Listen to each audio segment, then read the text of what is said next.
Hello tout le monde, j'espère que vous allez bien. On se retrouve pour un nouveau vlog, une journée dans mon assiette et le sujet du jour, ça sera comment être fit en mangeant ce que l'on veut.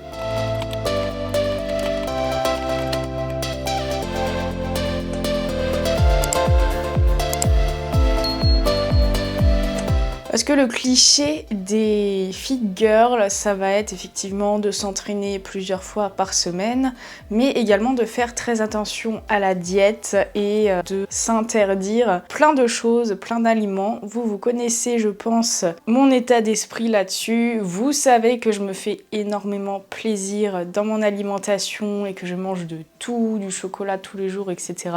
Du coup, dans cette vidéo, je vais vous expliquer plusieurs stratégies pour pouvoir atteindre ses objectifs fitness tout en mangeant ce qu'on veut.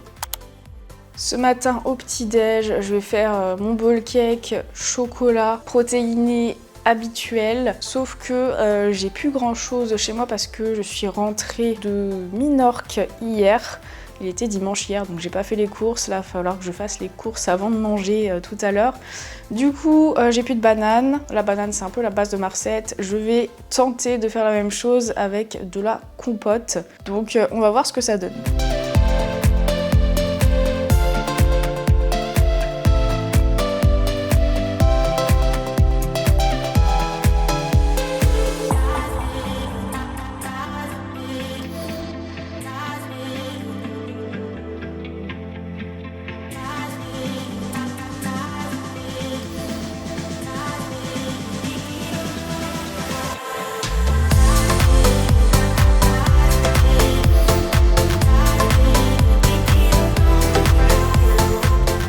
Moi personnellement, ce que je trouve le plus dur dans une transformation physique, c'est l'alimentation. Je suis quelqu'un d'extrêmement gourmande, je déteste me priver et vu que j'ai souffert de troubles alimentaires il y a quelques années, maintenant je suis incapable de me priver à nouveau. Et pourquoi je trouve que l'alimentation c'est plus compliqué que l'entraînement? Parce qu'il y a énormément de choses à gérer, comme la répartition des repas sur la journée, l'apport calorique, la répartition des macronutriments, l'indice de satiété des repas, la gestion de la faim, le fait de respecter sa satiété, également bien gérer la digestion pour garder un ventre plat à peu près toute la journée, et le plaisir alimentaire.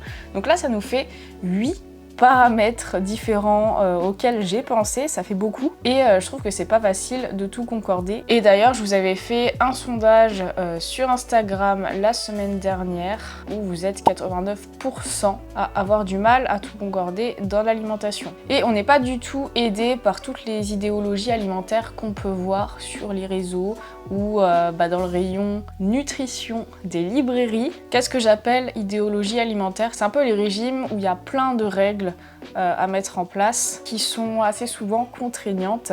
Je pense par exemple à la chrononutrition, au régime paléo, au régime sans produits laitiers quand on n'est pas intolérant, la diète cétogène, voilà, tous ces soi-disant modes de vie où on s'impose des règles vraiment strictes dans l'alimentation. Et moi, j'ai expérimenté ça par le passé.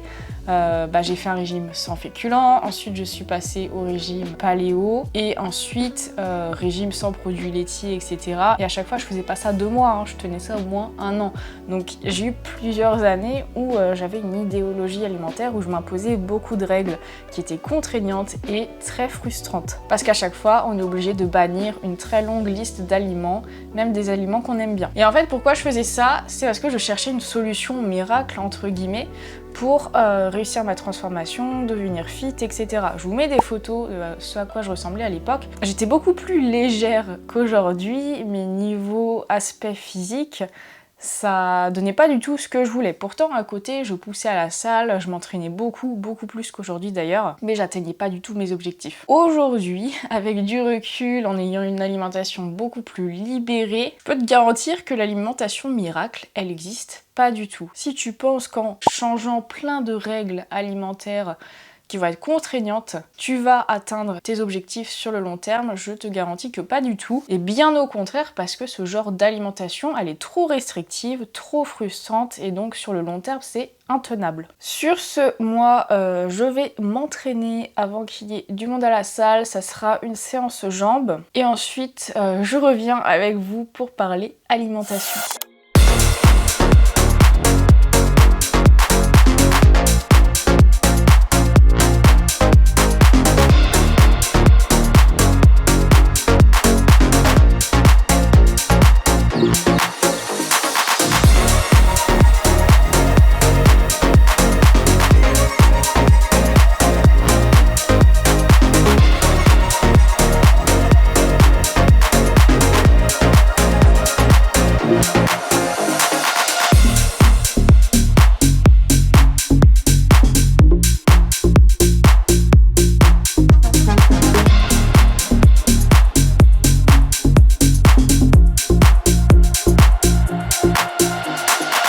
Je rentre de l'entraînement et c'était un très bon entraînement. Je suis super motivée cette semaine à ce niveau-là. C'est vrai que ces 2 dernières semaines, j'allais un peu à reculons et j'arrivais pas à faire tout mon programme sur la semaine parce que le week-end j'étais pas là, parce que j'ai ma formation, etc. Du coup c'était compliqué. Là je viens de passer 4 jours à Minorque et je suis motivée à bloc pour reprendre. Bref, revenons au sujet de la vidéo. Ce qui est compliqué avec l'alimentation lorsqu'on veut des résultats, que ce soit au niveau de la prise de masse ou de la perte de gras ou de la recomposition corporelle, et se faire plaisir en même temps, c'est que pour avoir des résultats, on a quand même des optimisations alimentaires à faire, il y a quand même des choix à faire, on ne peut pas faire n'importe quoi si on veut des résultats. Par exemple, si on veut faire une perte de gras, il va y avoir une contrainte à respecter qui va être le déficit calorique. Donc on peut manger ce qu'on veut, oui, mais il faut respecter un déficit calorique. On peut manger ce qu'on veut, oui, mais il faut respecter un certain quota de protéines pour ne pas perdre du muscle, voire pour continuer à en construire si on s'entraîne dur à côté. Si on veut prendre de la masse, la règle à respecter sera le surplus calorique. Également, si on veut être en bonne santé, il va falloir manger équilibré, bien choisir ses aliments. Donc finalement, est-ce qu'on peut vraiment manger ce que l'on veut et être fit? Ça va dépendre un peu de notre vision des choses. Si notre vision des choses, c'est manger tout ce que l'on veut, manger complètement intuitivement, sans prendre en compte les apports en protéines, les apports caloriques, etc. et faire les choses un peu au hasard, par chance, ça peut marcher, mais il y a 90% de chances pour que ça ne mène à rien et que ça ne mène pas au résultat que vous souhaitez. Donc dans ces cas-là, si pour vous manger ce que vous voulez, c'est manger vraiment de manière anarchique, manger énormément de malbouffe, énormément de produits ultra sucrés, ultra gras, ultra industriels, par exemple pour la perte de gras, ça ne colle pas. Et donc si votre vision des choses c'est ça, eh bien non, vous ne pouvez pas manger ce que vous voulez et être fit. En revanche, si pour vous manger ce que vous voulez et être fit, c'est ne bannir aucun aliment, vous faire plaisir tous les jours, savourer chacune de vos recettes, vous régaler à chacun de vos repas et être libéré et épanoui dans votre alimentation, oui, c'est tout à fait possible. Et en fait, beaucoup de gens ont l'idée reçue que pour avoir un corps fit, un corps plus athlétique, il y a énormément de sacrifices alimentaires à faire, plein d'aliments à bannir, avoir des règles alimentaires très contraignantes et sacrifier son plaisir alimentaire pour ses résultats. En fait c'est complètement faux, ou alors les gens qui font penser ça sont des gens qui n'ont pas forcément la bonne stratégie alimentaire, ou alors tout simplement des gens qui se fichent du plaisir alimentaire. Il y en a qui s'en fichent de prendre du plaisir ou non dans ce qu'ils mangent. Mais moi, dans mon cas et dans votre cas, je pense que pour vous le plaisir alimentaire est primordial. Donc j'espère que je vous ai quand même un petit peu rassuré en vous expliquant ça. Non, on ne peut pas manger de manière complètement anarchique si on veut des résultats physiques. Il y a quand même des règles à mettre en place et des contraintes de balance énergétique à respecter. Mais à côté, il est tout à fait possible d'adopter des stratégies pour se faire plaisir tous les jours et être complètement épanoui dans l'alimentation. D'ailleurs, petite parenthèse, mais l'année dernière, j'avais écrit un e-book qui s'appelle Manger intuitivement, où je parle un petit peu de toutes ces choses. Vous pouvez le télécharger gratuitement, le lien est dans la description de la vidéo. C'est très lourd, petit unboxing Coro. Donc course Coro du mois, je vais vous montrer ce que j'ai acheté. Ça fait je crois 1 an ou plus que vous me suggérez d'acheter un hachoir. Donc j'ai pris le hachoir de chez Coro. Ensuite je me suis pris biscuit à l'avoine sans sucre aux pépites de chocolat. Donc voilà, ça me servira si je pars en week-end ou en vacances. C'est toujours bien d'avoir de quoi grignoter dans son sac. Ensuite j'ai pris plusieurs pots de sauce tomate basilic, ça j'en prends vraiment tous les mois. J'ai pris 2 kg de farine pour faire mes bowl cakes comme celui de ce matin, mais aussi d'autres recettes que j'ai prévu de faire.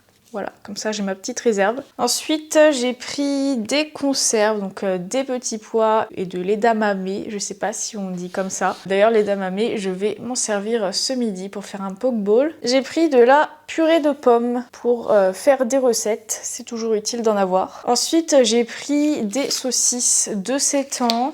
Il y a 20% de protéines, donc 20 g de protéines au 100 g.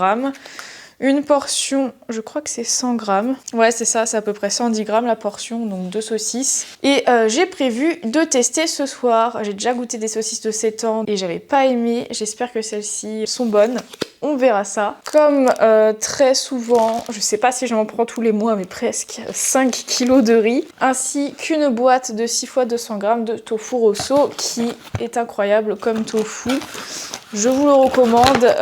Si vous avez déjà goûté du tofu et que vous n'avez pas aimé, c'est que vous n'avez pas goûté celui-ci. Donc voilà pour ce petit unboxing Coro. Si vous souhaitez commander, n'oubliez pas d'utiliser mon code promo MargotFit5 qui vous permet d'avoir 5% de réduction sur votre commande. Je vous mets également le lien des produits de ma commande dans la description de la vidéo.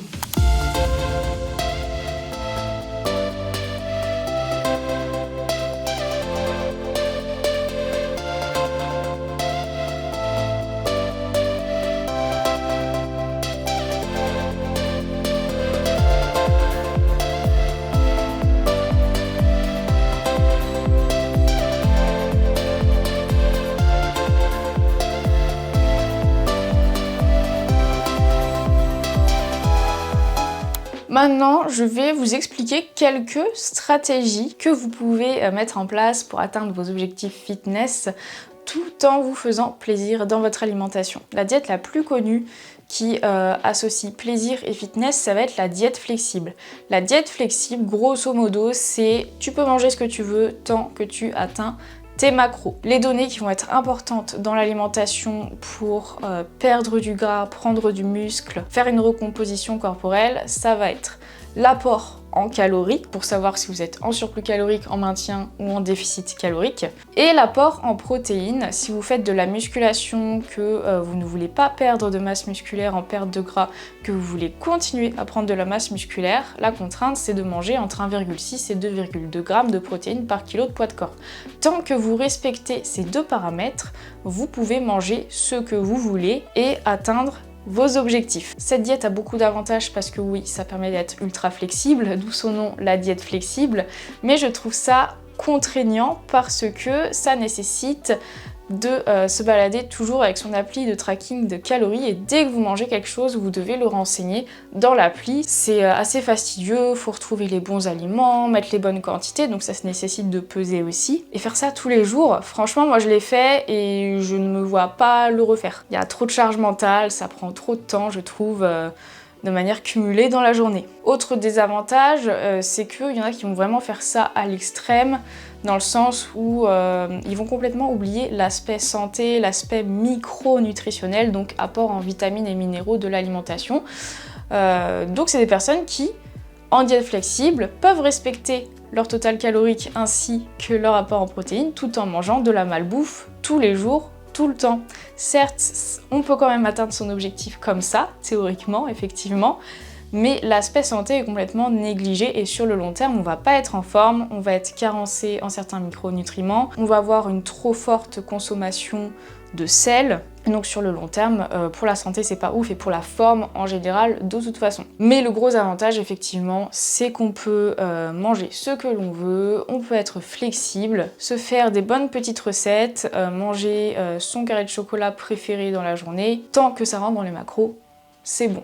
Donc ça, la diète flexible, c'est vraiment la diète qui permet de manger ce qu'on veut, sous certaines conditions, mais qui permet quand même de manger les aliments qu'on veut et atteindre ses objectifs avec précision. Ça marche vraiment très bien si on s'y tient et qu'on respecte ça pendant toute la durée de l'objectif. Mais moi personnellement, je trouve ça beaucoup trop contraignant, donc moi j'applique une autre méthode qui est très similaire, mais qui demande un petit peu plus de préparation et d'anticipation pour ensuite être tranquille et pas avoir toute la charge mentale que la diète flexible nécessite. Moi, je me fais des plans alimentaires flexibles. Donc pour ça, j'ai ma base de données de recettes, où pour chaque recette, j'ai mes quantités d'aliments.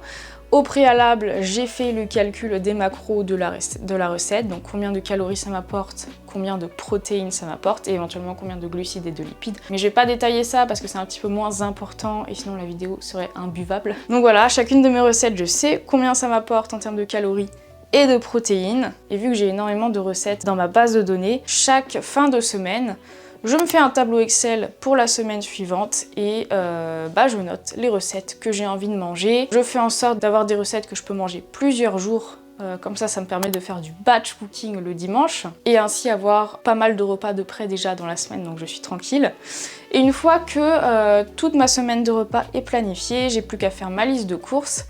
Et ensuite, voilà, je suis tranquille, j'ai plus à ressortir mon appli pour traquer les macros. Je sais ce que j'ai à manger, je sais quelle recette je vais me faire, comme ça je suis jamais en manque d'idées en plus. Enfin vraiment, cette méthode, je la trouve incroyable et c'est la méthode que je vous suggère à travers mon programme Grow and Get Fit. Je vous ai mis vraiment tous les outils pour que vous puissiez faire ça. Donc avec ma base de données de recettes, il y en a 74 en tout, et également le carnet d'organisation dans lequel vous pouvez faire votre planning de menu. Il y a également un tutoriel pour vraiment savoir faire ça avec précision et sans difficulté, et ça vous permet de vous faire vous-même votre plan alimentaire personnalisé à vos goûts et à vos objectifs. Donc si jamais ça vous intéresse, le lien de mon programme Grow and Get Fit est dans la description. Et donc en plus du plan d'entraînement de musculation, vous pourrez vous faire vos plans alimentaires, et en combinant ces deux choses, musculation et plan alimentaire adapté à vos objectifs, vous atteindrez vos objectifs à coup sûr. Du coup, moi, c'est effectivement la méthode que j'utilise. Il y a quand même une contrainte qui demande d'anticiper. En gros, moi, mes plans alimentaires pour la semaine d'après, je le fais le vendredi. Au début, ça peut prendre un petit peu de temps parce qu'on connaît pas trop les recettes, on commence à changer ses habitudes. Après, au fil du temps, ça prend 30 minutes, donc c'est pas si long que ça à faire. Et ensuite, le samedi, je fais les courses. Éventuellement le dimanche je fais du batch cooking si je peux en faire, et ensuite vraiment dans la semaine, en niveau charge mentale, je suis tranquille et ça me fait gagner un temps fou. Ça peut paraître un peu moins flexible que la diète flexible où on compte tout au jour le jour, parce que ça prend pas en compte les envies du moment. Alors après, moi je me connais à force, je connais mes goûts, je sais quelle recette me fera toujours plaisir à manger, et dans ces cas-là je favorise ces recettes-là. Par exemple, toutes les semaines je me mets des pâtes bolo ou un gratin de pâtes parce que j'adore ça. Je me mets toujours du riz sauté aux légumes parce que j'adore ça. Je me mets toujours mon bowl cake cœur coulant au chocolat, similaire à celui que je me suis fait ce matin. Je me le mets presque tous les jours parce que pareil, franchement je raffole de cette recette. Moi, mes envies qui sont un peu imprévisibles, et je pense que c'est le cas de beaucoup d'entre vous, c'est les envies de grignoter, les envies de chocolat, les envies de chips, les trucs comme ça. Ça, je les planifie pas dans mon plan alimentaire parce que c'est vraiment aléatoire selon les jours.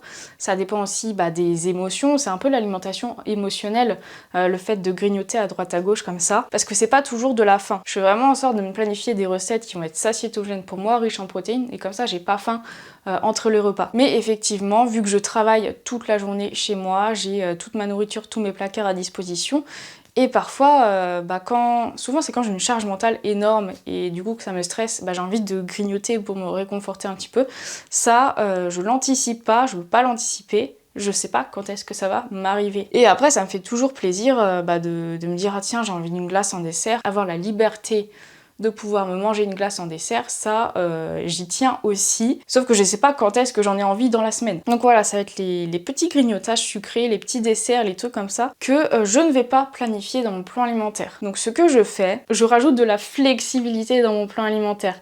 C'est-à-dire que mes besoins actuels sont de 2200 calories par jour. Je me fais pas un plan alimentaire à 2200 calories par jour. Parce que si je faisais ça, j'aurais tous mes petits grignotages éventuels en plus qui ne serait pas compté et je dépasserais mes 2200, je me retrouverai un surplus calorique et je prendrai du gras. C'est pas du tout mon objectif en ce moment. Du coup, ce que je fais, c'est que je me fais un plan alimentaire à environ 1800 calories par jour. Comme ça me laisse 400 calories de flexibilité, on va dire. Et comme ça, si un jour je grignote pas, bon, je me retrouve à 1800 calories, mais ça se trouve le lendemain, je vais grignoter pour 600 calories, c'est possible. Mais du coup, ça s'équilibre sur la semaine et je ne prends pas de gras et je continue à atteindre mes objectifs. Déjà que le plan alimentaire est flexible parce que je ne me prive d'aucun aliment, j'intègre des recettes qui me font plaisir, etc. Je rajoute encore de la flexibilité en me disant, ok, je peux potentiellement grignoter, potentiellement me rajouter une glace par-ci par-là dans la journée. Donc, je me fais un plan alimentaire inférieur à mes besoins. Comme ça, j'ai un petit peu de marge de flexibilité pour respecter mes envies du moment tout en atteignant mes objectifs.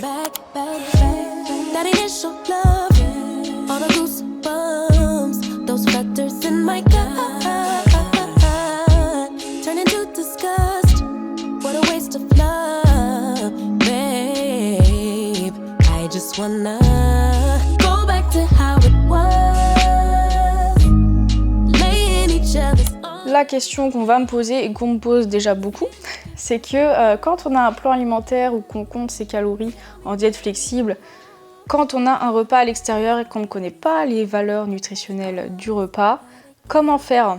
Alors déjà, ça va dépendre de la fréquence de vos repas en extérieur. Ça peut être un repas au restaurant, un repas chez un ami, chez la famille, etc. Si c'est occasionnel, genre une fois par semaine ou moins, franchement, vous prenez pas la tête. Cherchez pas à savoir combien il y a de calories, combien il y a de protéines, parce que si c'est un repas, voire même 2 dans la semaine, il y a des chances que ça n'ait pas d'impact. Et de toute façon, si grâce à votre diète flexible ou à votre plan alimentaire, vous n'avez pas de frustration, c'est-à-dire que vous aimez chacun de vos repas, vous ne vous sentez pas frustré, que vous gérez bien votre faim, votre satiété, grâce à vos choix alimentaires, normalement vous pouvez gérer un repas en extérieur sans avoir envie de compulser. Compulser, ça va être manger tout ce qu'il y a sur la table tant qu'il y a la nourriture. Je sais de quoi je parle parce que moi, quand je me privais beaucoup avant, ça m'arrivait à chaque repas de famille, à chaque repas en extérieur. Tant qu'il y avait de la nourriture sur la table, j'étais incapable de m'arrêter, même si j'avais mal au ventre et que je n'en pouvais plus. Je n'arrivais pas du tout à gérer ma satiété et c'était plus ma frustration qui faisait que j'arrivais pas à m'arrêter. Donc si vous gérez bien votre plan alimentaire, que vous faites plaisir tous les jours, normalement ça ne doit pas vous arriver. Vous ne devez pas avoir de crainte quant au fait de manger trop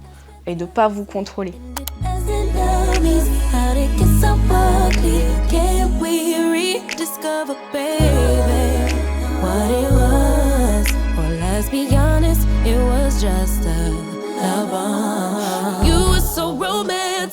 We were picture perfect, so much freaking passion, while we never got it back. Alors, on va goûter ces saucisses de 7 ans. Déjà, j'ai goûté sans ketchup.